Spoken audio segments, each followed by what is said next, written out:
before we will start, I would love to introduce you to 3 golden rules that we are going to follow during this session. The first one is ideas, which means every idea is a good idea. There's no such thing as bad ideas or bad things in general. The second rule is sky, which means you can be very wide with your ideas. The sky is not the limit. And the third one is trust, which means what happens here stays here. And we will kick it off with our panel discussion, and later we will have a creative workshop. And one thing that also, just for your information, we are here thanks to the Climate Hub Davos, and they were extremely generous for us, and they also asked me to give you a little bit of a guidance for the house. So there are still building up, so if people just are walking by or something, just ignore them. And also they said that I need to inform you, it's possible that there will be also photographers coming, taking pictures. That's also the house rule. So if you don't want to be on the pictures, well, too bad. Would you like to join us, Maria? Yes. So we have, for the panel discussion, our main topic today is technology, philanthropy, and leadership. And for the panel discussion, we have 4 amazing speakers.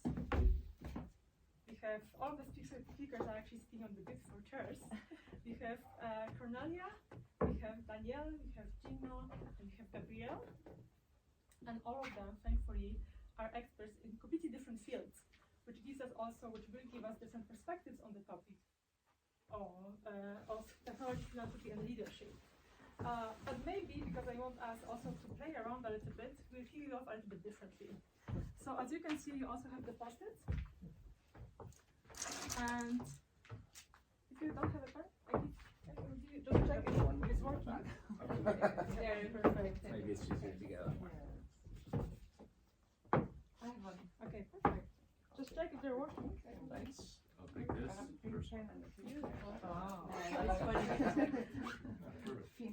Women power, girl power. Contrasting in black. Exactly. Yeah. Sorry. Bring more creativity. Exactly. More color in my winter wardrobe. You can start with the pen. Exactly. Start from there. And I would love to introduce you to a very cool exercise, because of course we need to introduce each other to each other. And this Are you recording with the phone? Because Yeah, you're just standing around in front of them. Thank you. that's very creative. But maybe you stand here, and then you also then you know the. Yes, we will cut it then. No worries. Yeah. We will cut this part. So we are going to have like 10 seconds introductory exercise. But first, I would love to just show you how it works. I would love to demonstrate that with you, Cornelia. Could you please stand up and show me here? Join me here. So how it works, you also need to have your post-it Okay. and your pen. I think the orange one. So we got the post-it, we have 10 seconds, and I will draw Cornelia's face, she will draw my face on the piece of post-its, but we are not allowed to look at the post-it, we are looking into each other's eyes for 10 seconds, and then we are drawing, okay? Perfect, so first the demonstration, 10 seconds.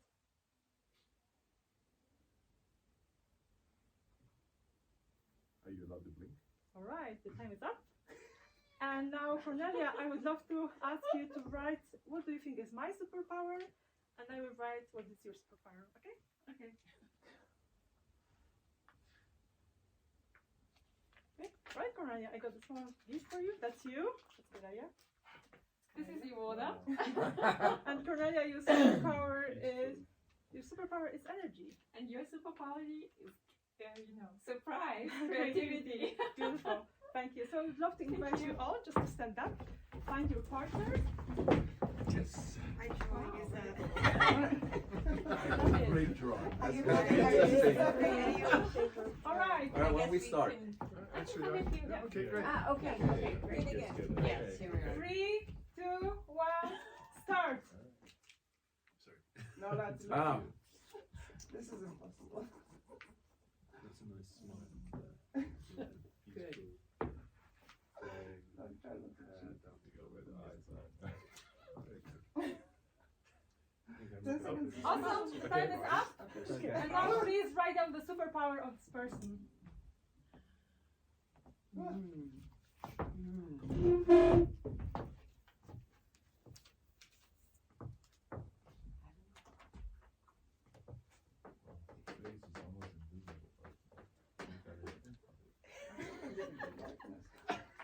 And of course, share the post-its.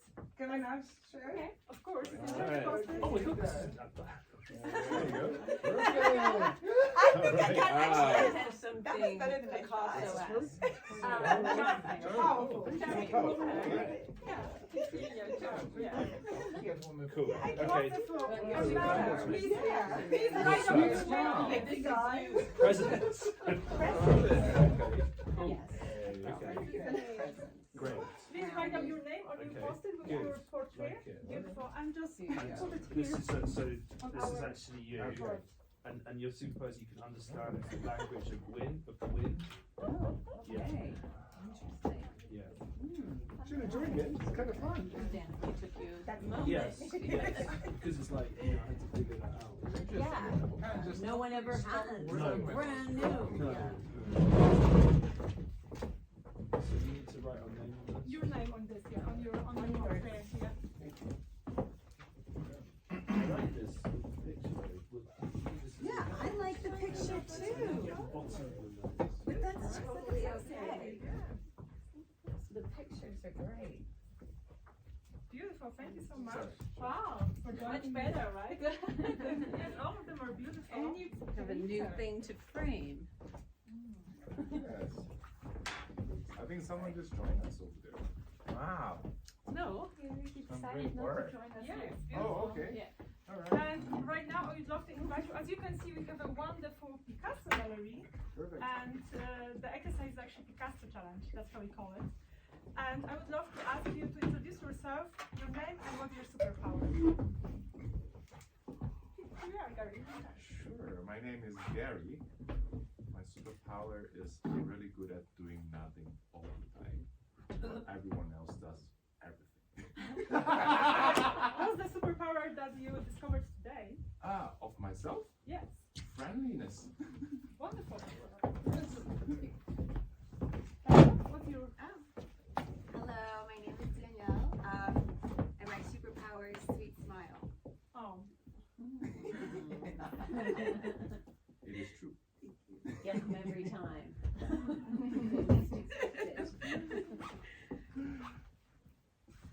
Hi, my name's Gino, and my superpower is, I was surprised, charm and Honestly. honesty. I'm Ivona. I'm very pleased to be here with you today. My superpower is surprise, surprise, creativity. My name is Adam, and my superpower is presence. Hi, my name's Josh. I'm from London. Very happy to join the circle. I guess my superpower is people in my presence tend to be calm, very calm in my presence. Wow. So I calm people. I think you can discover that very quickly. Here you are. You can Draw each other. try each other again. Okay. 10 seconds. Great. Okay, yeah, it's easy. She's good. Yeah. Don't look at the paper.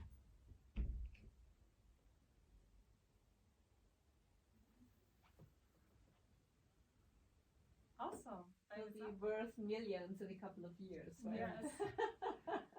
The time is up. Please write down the superpower that you believe this person has.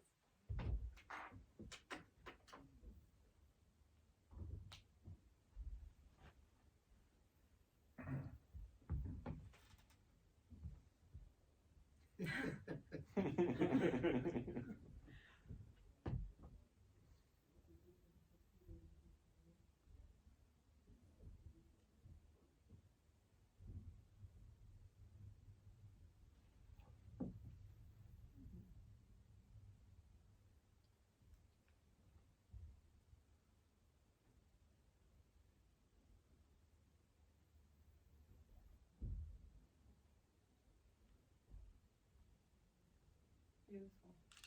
And Okay. just This Picasso not. so what's the superpower now? Centering. Others. Beautiful. And what's her second superpower? I said Others? able to see through people's masks. Ah. Beautiful. Yeah. Oh, that So explains the now long you stare. can introduce yourself. Oh, I'm Jen. I can see through people's masks and I can understand the language of the wind. Beautiful. Wow, right? It's like, whoa, okay. So yeah, I know when people fart too. Could you, John, could you introduce yourself again? Who's your superpower? My name is Josh. John. I have the ability to center others. Oh, very cool. Beautiful. Thank you for sharing. So I'm Cornelia and my superpower is joy. Oh, What else did you like? Oh, I saw your ring. So joy, the flower of life. Ah, flower of life, yeah. joy and energy. That's the superpower I also Yeah. And yours? Oh, sorry, I'm so sorry. My superpower is creativity and intelligence. What's your My name is Ala. Sorry, I'm from London. You know, it's just Monday morning and I've suddenly got everyone emailing me. Yeah, no worries. Sorry, guys, I'm in Davos. Yeah. My name is Gabriel, and my superpower is being powerful. That's it. So as you can see, we are so diverse also in our superpowers, and I would love to invite you to embrace them during our session today. But now we are going to go to our panel discussion, but the panel discussion will go this way. You all are invited to come and join the discussion. We have 4 amazing experts here, but you're all invited to join it. The main topic is technology, philanthropy, and leadership, and I would love to kick it off with a question about the challenges and opportunities related to all of the topics. So, if you're one of the panelists, if you'd like to start it, here you are. Yeah, I can kick off. I found the 3 or the main topic with these 3 words very inspiring to think about it, like in combination. And for me, you know, my world in a way is the world of energy, and I'm also, you know, teaching energetic leadership. And I thought about it, you know, when AI, everything's upcoming, blockchain, and there's a lot of fear that people, you know, there's a lot of excitement, and some people really see it as a future, and of course there's a lot of fear on the other side of people, of replacement and made redundant. And but what I think is that, and you definitely can use that for philanthropy, like for making it donations more transparent and everything. And also use AI to, you know, set up all these processes, to speed up to contact your donors. But in general, philanthropy is really, it's also people's business. And I think by using all AI, it will be more and more important to feel the person, the energy behind it. And that makes, from my point of view, the big difference. I think it's a tool, but it's based on all the data that's there, that's already existing. So it's, you know, arranging it in a different way. That's kind of a creativity. But and I also would like to point out, with all these artificial intelligence, you know, there is so much more. We can also call it superpower, human intelligence. And we are not supposed to forget about that, because this is even more important, and this has also this energy behind it that people will feel and touch their heart. If I may, we work within the field of quantum dots. So what we do regenerative science. I'm part of an institute, the Institute for Advanced Studies and Cooperation. So it's very interesting what you're saying.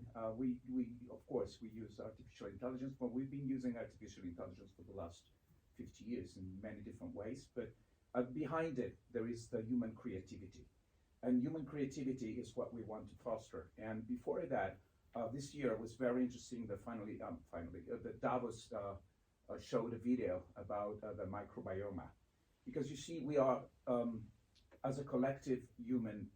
We are not just a species, but we are a species of viruses and microbes. 90% of your body is constituted by microbes and so if you really want to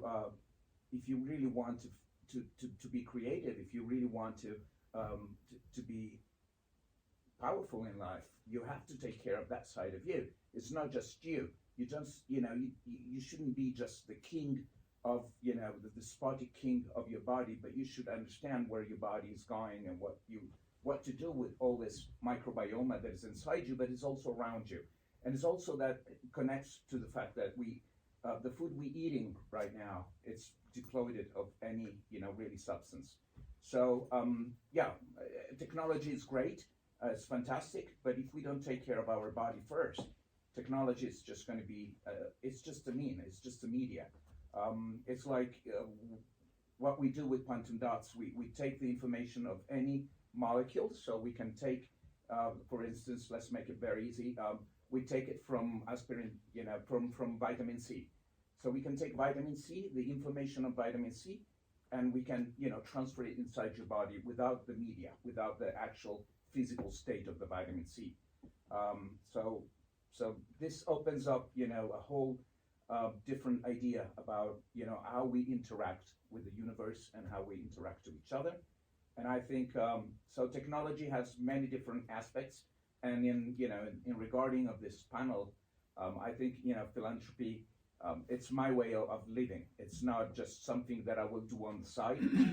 It's what we do, and so we do business to sustain and to forward our philanthropy. So we just I don't know if I'm talking too much, so just hit me and stop me.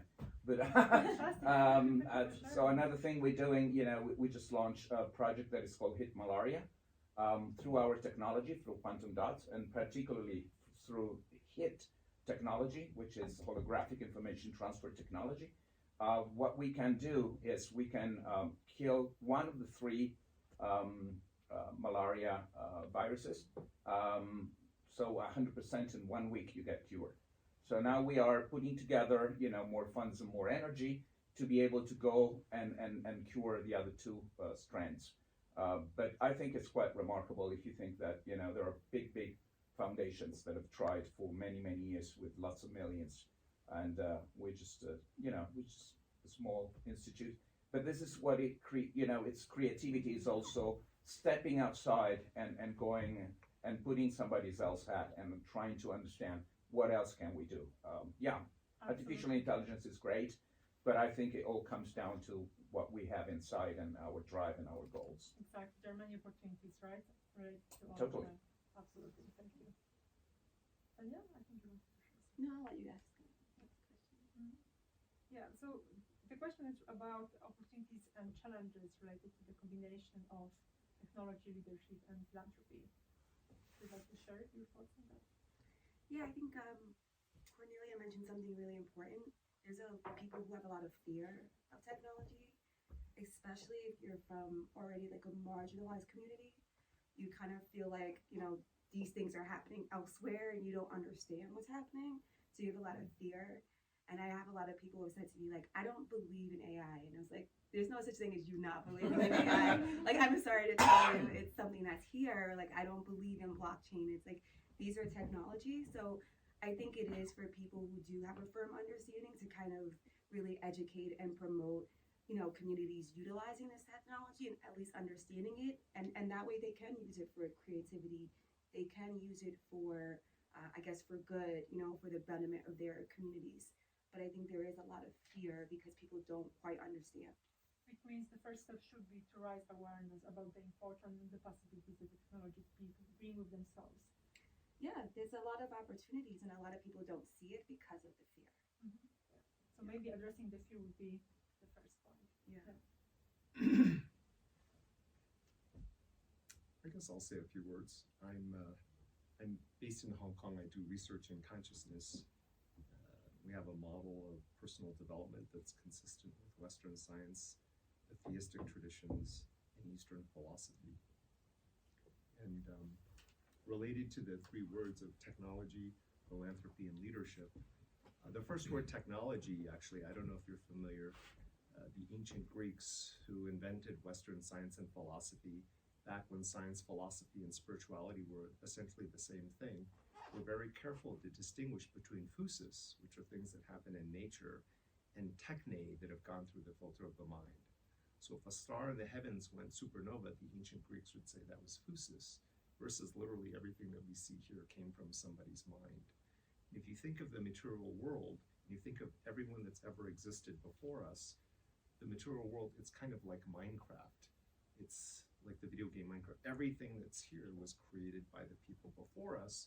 And the reason why the ancient Greeks were careful to distinguish between phusis and techne is because there is something about nature and kind of natural order versus techne, which has gone through the filter of the mind. Once you go into this mental space, you have creativity and everything, but anything that you have in there is a representation, it's an abstraction of what the thing really is. And whenever you have an abstraction, you're always going to have boundary problems. To communicate something, I have to discretize it and attach semantics. There's syntax and semantics. So techne and technology will never reach nature because nature is different. And so they were very careful to distinguish between them. Now, the problem that we have in the world today is that technology, especially with media and the ability to transmit information very quickly, is becoming exponential. And so 5,000 years ago, if I went nonlinear and if I went crazy, maybe I can kill 1 or 2 people before the community kind of Took care of you. took care of me. Now, you know, with guns, I think the latest number in terms of mass shootings is 80 or something. There was that person in Las Vegas that took out 80 people. And then now, if you think of viruses and biotech and all these other things, there's this curve, you know, which is, there's this kind of Moore's law curve almost, where the responsibility for each individual increases because technology, all it does is it amplifies intention. And so if I intend something evil or because of, I don't know, something that I don't feel happy with, I can basically mess up the lives of many, many other people, and that's increasing in it's increasing. There's another curve, and the reason why we have people literally from all around the world is this kind of compassion curve, which is what I'm leading towards, you know, with philanthropy. And so there is, you know, we can meet last year and then make friends, and so there's another curve of people connecting with one another. And arguably, if this compassion curve is lower than the exponential responsibility, the responsibility and ethics in exponential technology, we're kind of screwed. And so there are these areas, and one of the areas that technology that are huge opportunities are in the area of transformational technologies. And so things where making people more aware of the somatic experience, so your emotions are related to how you're breathing, what we know about the brain and everything. 5,000 years ago, there was kind of or 2,500 years, there was a split between kind of this mental realm and the material realm. The material realm became science, the mental realm became kind of culture and religion. And so now with interactive media and real-time bioinformatics, there's a reconvergence. So with video games and interactive media, I can create a stimuli, but then seeing how you respond and how your physiology responds, I can start getting a sense of what your worldview and your belief system is. So there are huge opportunities in this area to use technology to bring people closer together and to cultivate greater self-awareness. And so there's this movement, mindfulness, there's new things like plant medicine and everything. There are all these things that are able to help shift consciousness and shift a person's perspective of the world. Now for philanthropy, normally, and you were talking about, I think you were talking about sustainable businesses and everything. In philanthropy, you're doing things not for money, right? That's like, you know, so you have investment, you have impact, and then philanthropy, I think, is another way of really bringing people together and not having, you know, normally, in the early days, I would live my purpose, you would live my purpose, and then money is an interchange so that we can exchange. But unfortunately today, it's more about the money. You know, if you don't pay me, I'm not going to do the work. And so philanthropy kind of takes that out of the equation for the people that have maybe done better in their lives. And this touches into another point in that for me, I'm the 6th generation of professors. I'm retiring next year, or this year. Later this year, I'm turning 60, and we've empty nested and everything as well too. And it's coming to terms with mortality. And so arguably for me, there are more years behind me than there are ahead of me. And so knowing this, and given all of the problems of the world today, what problem are you going to try to solve? Especially if you have kids, what kind of world are we leaving the next generation? And I think part of philanthropy is, and my main interest right now are finding people that are post-midlife. Money is no longer an issue, and I know why I'm here. And the idea is to get these people together to help them articulate what they're here to do, and then help each other do what we came here to do in the remaining time that we have left. Professor, but isn't this vision? I mean, isn't that what moves you to be a professor in the very beginning? I don't think you did it for the money. You probably did it because no, it's you worse had than that. Right. It's worse than that. I'm the 6th generation of professors on my father's side. Right. So. So there is a lot of energy. It wasn't, probably what we do mainly into business many times is we're not going after the money, we're going after the vision, at least in my opinion. And then, it becomes a business, and then someone goes like, oh my God, I made all this money, I wanted to do some philanthropy. So I think it starts us out with vision, with something that you believe you can do behind, the need of money. Money, yeah, of course. We all do need money. So. I can, just what would you just say? I think it all starts why I'm doing, or the passion for what you're doing, and this is, you have your why, you know why you're doing it, and most of us, and I'm completely with you, we all have this intrinsic motivation in us to do something good for others and even for ourselves. Well, then the question for that though, the question then is then if that may be true for a select group of people, but then why do we have the world that we have today with the Middle East, with Gaza? We always have, Africa, this goes back to one of the questions I read before. It goes back to balance. There is no balance. Life doesn't allow balance. There is never balance in anything. Well, and natural systems naturally fall into balance. No, not at all. Natural system, in my opinion, if you keeps changing, and but there's homeostasis. Well, and that's death. Sorry, that's death. Homeostasis. When you have two energy, when you're balancing something. Well, in nature, it's death because there is no more energy moving around. So where is homeostasis? Where is Well, your body can regulate temperature fairly well. Yes, but again, it's never balanced. It's always, something interacting and moving. I know, but that's homeostasis. So when something changes, something else brings it back to balance. Yes, that's what but homeostasis is. But it's never, it goes towards, the center. So it goes towards, homeostasis goes towards aligning something, but then it never, it's never aligned, because the moment it's aligned, there is stagnation. Isn't that, I'm trying to understand. Well, if you look at nature, right? Just talking about natural order and everything,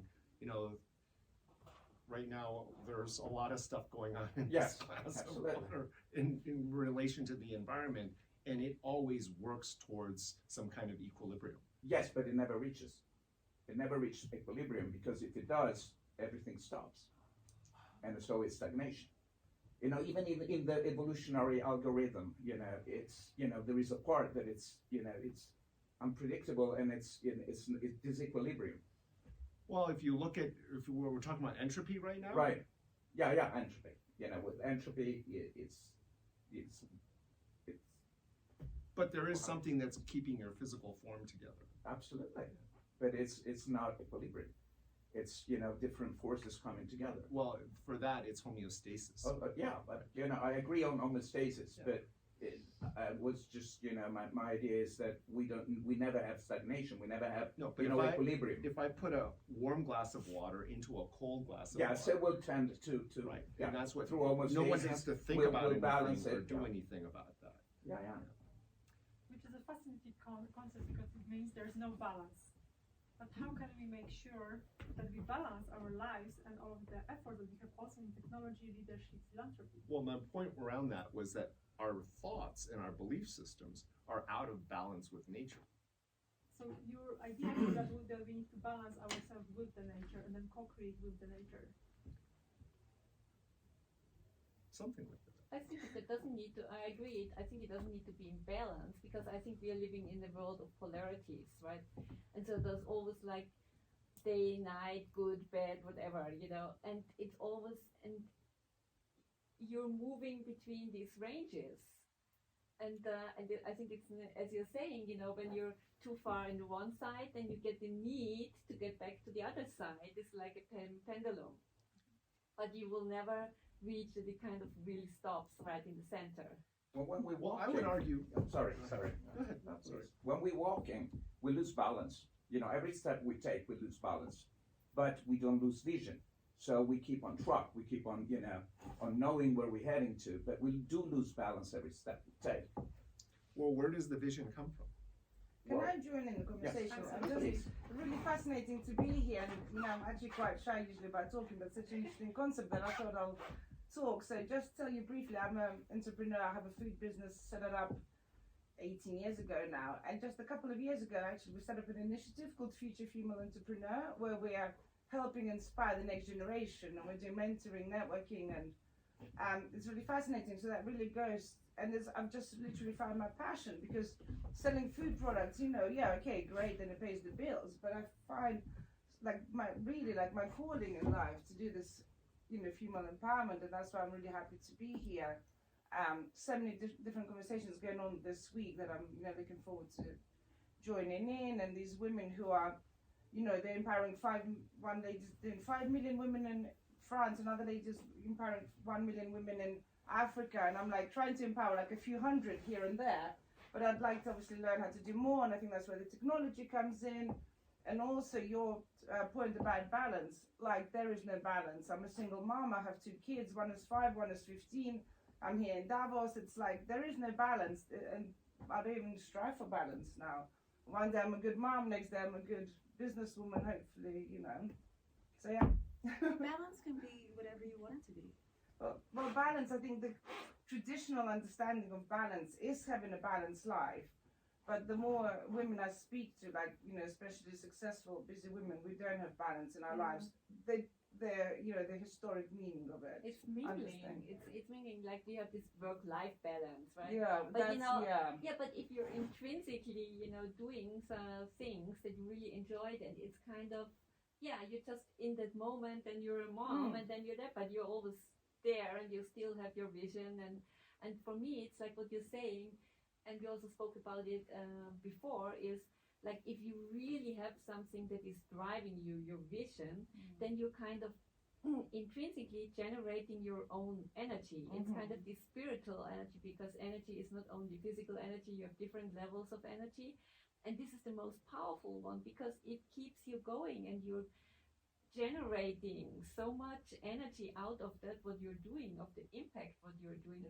It's not a perpetuum mobile, but it's going in this direction, and I think people feel that around you. That's when you you know, your passion is showing, and then it's inspiring other people and motivating other people, and this is kind of this energetic leadership, how I see it. Yeah, but it comes from you, and it's so big that it's you know, contagious to other people, and then you create your movement.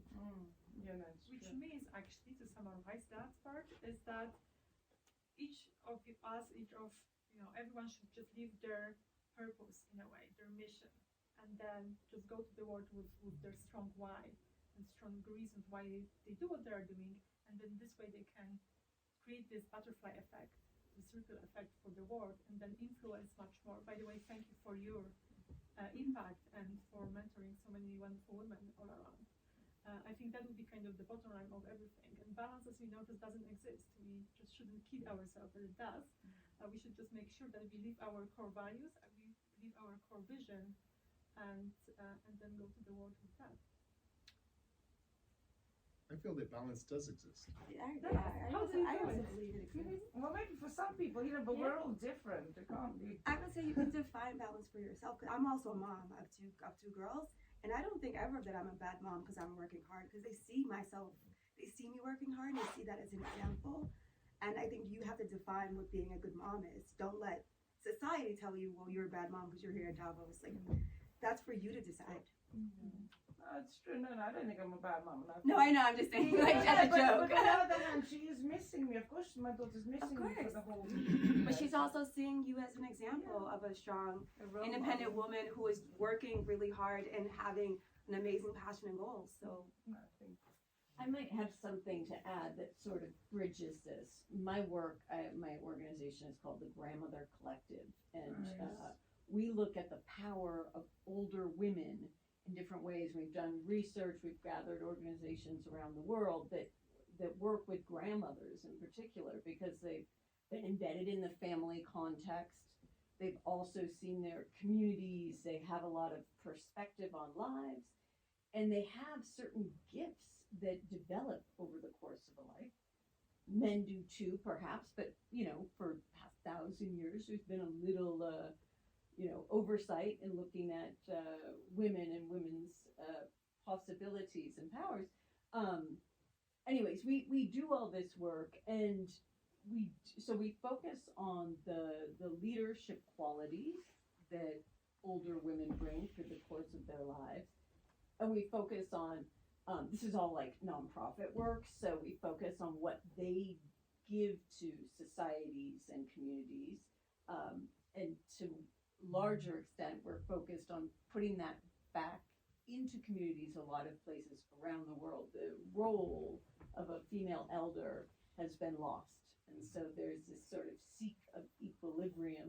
You see really amazing changes in different places when you have sort of self-aware older women in leadership recognizing, oh, I have a role, I have to do something for the young people that are, falling apart here and there. And I will add another thing that, we do this research and work, and we're trying to understand all these qualities, but, the qualities that they have of sort of having intuition and leaving with love and all of these things are really the antithesis in many ways of AI. I've been thinking, it's sort of the qualities that people can't quite inject into AI and technology. So I've been thinking about those things. That may not totally be true, but it's those are sort of the things we're trying to measure right now. I feel it's fascinating because each of us has just different perspective on all of the topics. We just understand them differently. And for me, for example, grandmothers are philanthropic by design. Yes. Because that's how they live. That's how they were brought up. They just give. Most of the mothers just give because that's how they were brought up. And this understanding of philanthropy also comes to kind of the conclusion that we all can be actually grandmothers. We all can learn from them how to be philanthropic, how to help, how to create communities, for example. The one commonality between grandmothers around the world is that they want to make the world a better place for their grandchildren. And that is like the core power that you can tap. Is they're always just looking at what's right. Well, my daughter's with my mum at the moment, so yeah, I'm very grateful. My mothers are the best. Yes, that's always.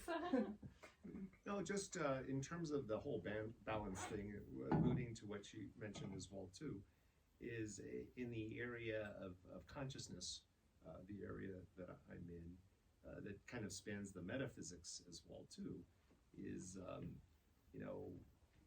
the balance and all of that other stuff is tied into thoughts and beliefs and everything. But if you let go of all thoughts and beliefs, there's a different form of knowing, which is intuition and insight. And there's something in you that already knows.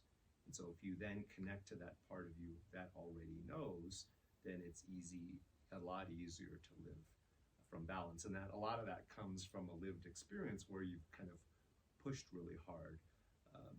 When you're born, arguably there is no symbolic consciousness.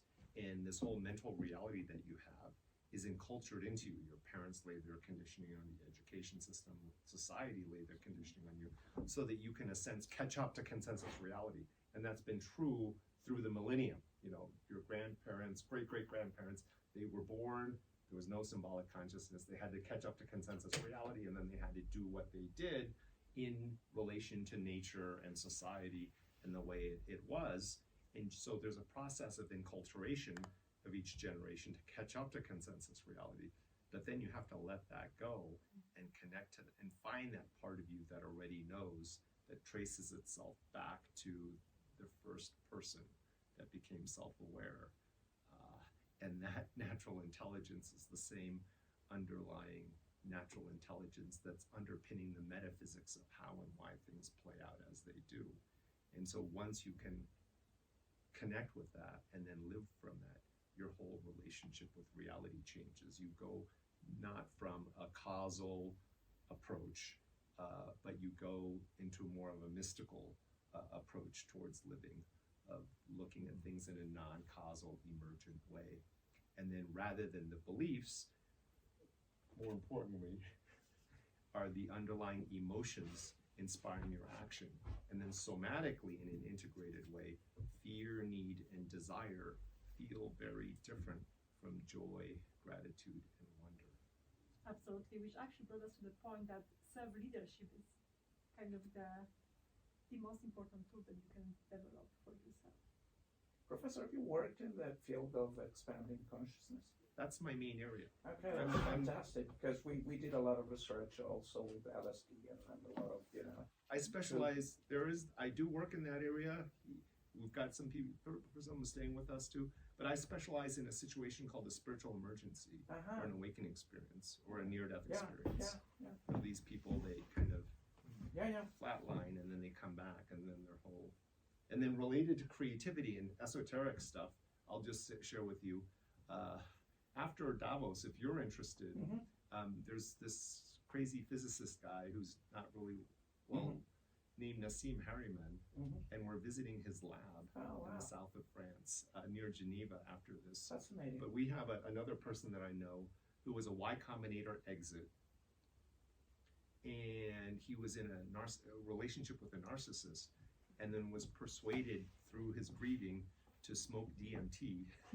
And so he smoked DMT, but he's dyslexic and he's wired differently. He smoked DMT, and then what happened was, in the experience, he saw all his past lives and all his future lives, and when he came back, he remembered it all. He only had a high school level of physics education.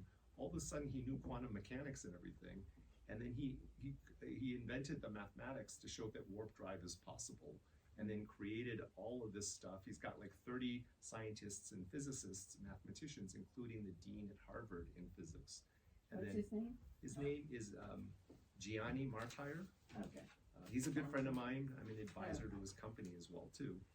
Right now, some of the inventions he's got, if you've got a fluid, he's got sounds that they've designed that will destroy yeast cells, which is important for brewing, or algae, so there's no chlorine. You can just basically destroy the algae, just with sound. And then it turns out, if you take graphene and if you put it at certain angles, layered, superconducting is possible. And so he's coming up with it. And if you talk to him, he's like, no, I feel like such a charlatan. I'm not coming up with this. I'm remembering it from my past life. And so he still has access. Yeah, I have some people on the team that dream of things and then they come up with incredible solutions. So for us too, I'm involved with a new center that's being set up at Yale, between Yale Divinity School and Yale Psychiatry, on spirituality and mental health. Wow. So I specialize in a spiritual emergency experience, and these awakening experiences usually starts with coincidences and synchronicities, and then you feel like you can read people's minds, and then electronics start getting weird around you, and then you try to figure it out, and even more surreal shit happens, and you end up in a positive feedback loop, and pretty soon you're not eating right, you're not sleeping right, the physiology can't maintain the state, and then there's a crash, which is a dark night of the soul. The problem with is that these people, when they go through this awakening, they see something and they have a vision, but then the issue with it is they can't maintain the state on their own because there is no community. And then they come back down, and these awakening experiences, it's kind of like seeing your parents naked. Once you see it, you can't unsee it. and then they can't reconcile what's happening, and the narratives that used to drive them before don't mean anything. And so a lot of them end up homeless, they end up in psych wards and everything. No, it makes sense. It totally makes sense. And so I It's- specialize yeah. in that process. Fascinating.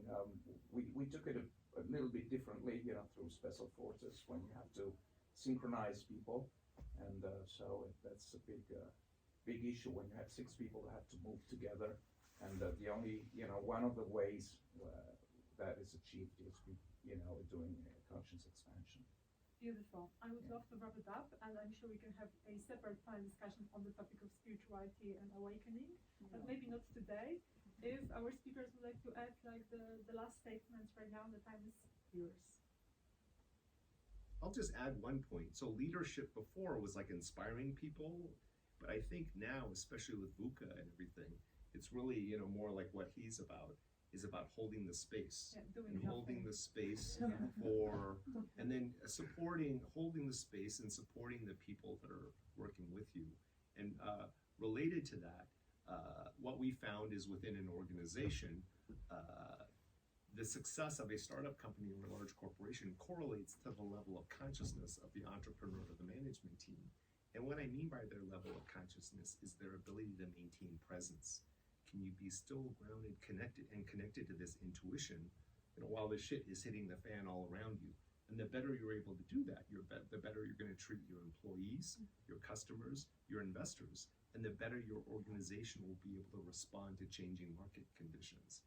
And so rather than, there was the lead from the front, lead from the back, there are all these different leadership, and can you inspire somebody, but mainly can you hold the space, and can you then engineer the operating system that the organization can operate in well? And this ties into our conversation from last year. Yeah. Like, just as there are 50 trillion cells in your body right now creating your physical form, each employee in a company is like a cell, and then the operating system is the thing that helps in that. How do they come together to work towards this common vision? And the important thing for the leader now, I feel, is to be able to hold that space. Absolutely. We see that also, in practical things, when you have a soldier that has to go through a lot of shocks and a lot of experiences, what we want is, reliability. So what you want to know is that the person can go through emotional experience, very extreme, near-death experiences, but keep steady, keep the position. And this is what even NASA prefer. Instead of a great space shuttle driver, what they want to have somebody that's reliable in all kinds of situations, so that it's holding the space, that it's not losing control of the surrounding. Beautiful. This is more important than anything else, I believe. Anya? I think a common theme from today is that everything starts from within. And I think so many times we get caught up as a society with looking at what other people are doing, but whether it's balance, creativity, passion, purpose, consciousness, everything starts with like you actually looking inside. And I think that's something that as a society we need to do a lot more of, that we're not really taught to that sense. We're kind of taught to assimilate. We're taught to kind of like, this is how you're supposed to do. Like, I know a lot of people like chose jobs because, well, this is a job that will give you stability, right? Not, this is your passion, this is your purpose, this will help, the common good. So I think it all starts from us at an earlier age tapping into who we are versus what we're supposed to be. Pranaya, would you like to add something? Yeah, I just can add from the leadership perspective, and I agree with you there that it's important to hold the space, but for me it's not enough. But because you also need to energize your people. They need to have enough energized that when you're holding the space, that they can do the work, right? And I think so. It's for me, it's still holding the space is for me, it's not enough. They also, you need to have your energy to set the vision and then hold the space that they can work, but you also need to have so much energy that they are energized and to execute actually the vision. And I also would like to come back to the balance topic once again. And this is, I think it's, for me, I can only speak for me, it's not about balance, it's more about joy. Because it's not about balancing what I'm doing. It's about if I'm enjoying what I'm doing, because for me this is more important than being balanced. And of course, it's not all the time that there's joy in it. But as you're saying, when you're resilient and you know if you know I can do that, there's always a solution. Then you can, you're not thrown back, and you're faster up that you know what you're gonna do, and then you find a better solution. So yeah, for me, joy is important in life, and I forget about it quite often, and I think many people did.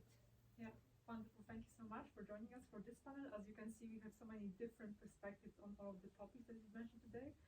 What you mentioned also about spaces. So one of the parts of my work in creativity is creating safe spaces for people to design, to co-create, to discuss different topics. They're not always so obvious or so easy. But of course, it's not about talking all the time. It's also about doing and taking action.